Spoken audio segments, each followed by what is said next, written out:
दोस्तों, राजस्थान की विभिन्न प्रतियोगी परीक्षाएं पूरे देश भर में हर समय चर्चाओं में रहती है।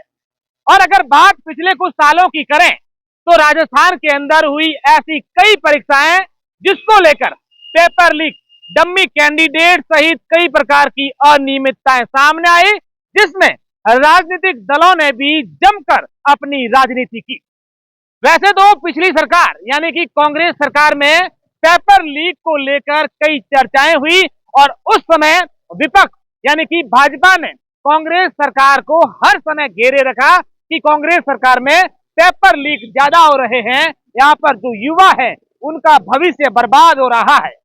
और राजस्थान में 2023 में भाजपा सरकार बनते ही कहीं ना कहीं ये मैसेज देने की कोशिश की कि जो कांग्रेस सरकार ने किया है वो हम नहीं करेंगे। ये सबसे बड़ा मैसेज देने की लगातार कोशिश की जा रही है। ऐसे में आज राजस्थान में बीएसटीसी की प्रवेश परीक्षा थी और राजस्थान के करीब 4.5 लाख अभ्यर्थियों ने इस परीक्षा में भाग लिया। अब इस परीक्षा से जुड़ा बाड़मेर का एक किस्सा आपको बताते हैं। हालांकि ये किस्सा सरकार के लिए एक पॉजिटिव मैसेज भी देता है, लेकिन साथ में एक नकारात्मक भी। अगर आज की परीक्षा की बात करें तो बाड़मेर में करीब 29,000 अभ्यर्थियों ने अलग अलग सेंटर पर अपनी परीक्षा दी और वहां पर एक वीडियो बाड़मेर जिला मुख्यालय का सामने आया, जिसमें एक बच्ची परीक्षा केंद्र के बाहर हाई वोल्टेज हंगामा करती दिखी। उस बच्ची ने कहा कि मैं तो सिर्फ 1 मिनट ही देरी से पहुंची हूं, मुझे अंदर प्रवेश क्यों नहीं दिया जा रहा है।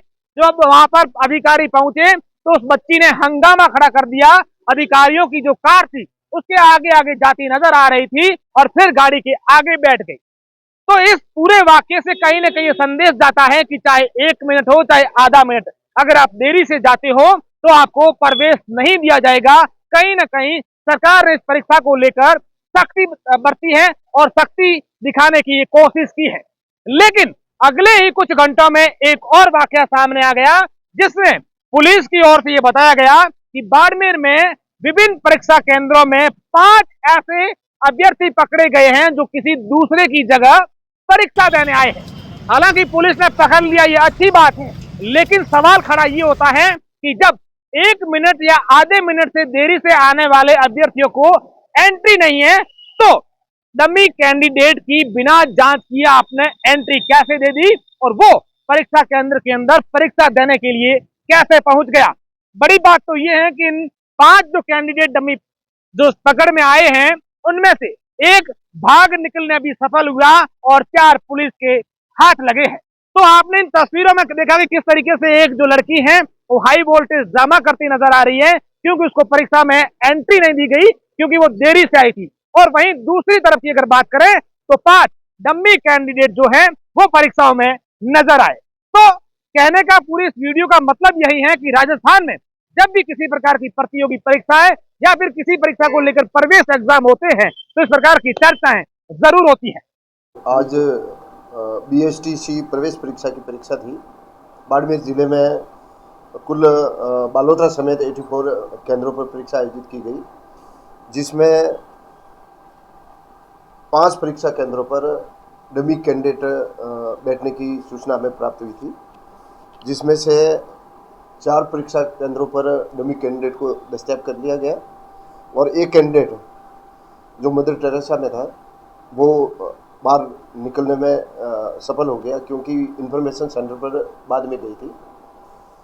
इस तरह हमने 4 कैंडिडेट को दस्तयाब किया है और परीक्षा केंद्र अधीक्षक द्वारा उनके विरुद्ध जो प्रकरण दर्ज करवाया जा रहा है उसके अनुरूप जांच से ये पाया जाएगा कि इसमें कौन कौन सम्मिलित रहे हैं।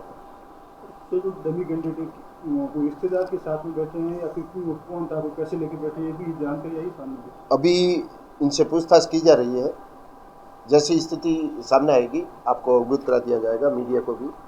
और वैसे डमी कैंडिडेट बैठे हैं, कुछ रिश्तेदारी भी बैठे हुए हैं और कुछ पैसे लेके भी बैठे हैं।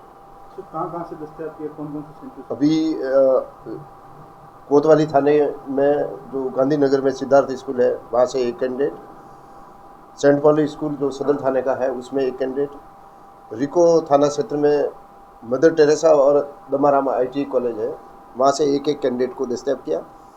और चौटन महावाकल सेंटर था, वहाँ से एक कैंडिडेट को दस्तयाब किया। तो इनके खिलाफ क्या कार्रवाई की जाएगी आगे?